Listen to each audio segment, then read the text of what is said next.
I'm a big believer in making sure students are responsible and being held responsible for making sure their battery life lasts throughout the day. And they can actually check on that themselves. So if you open up that settings app, you have a setting in there for battery. And what this will do is this will show you which of your apps is using what percentage of your battery life.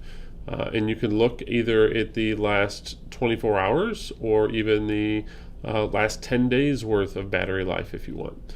And so by simply doing a little homework and analyzing which apps are using the most, you can kind of get a feel for which apps you may be able to control to help reduce that battery. So the other thing you can look at is something called background activity, and that background activity is how much your battery is being used in the background for things like syncing, pulling down new messages, checking weathers, that kind of thing. If I tap on any individual app, it'll show me how many minutes of battery that app is being used and how many of those minutes were background minutes that are taking place again in the background if if it does that.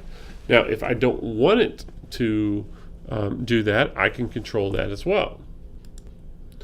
So in that same settings app, at the bottom of my list, I will see a list of every single app I have installed on my iPad.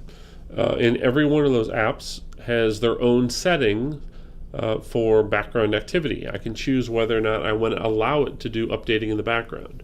So if I go to an app that I saw that was using some background apps that I don't necessarily need to use the app in the background, I can simply tap on the app and turn off background app refresh.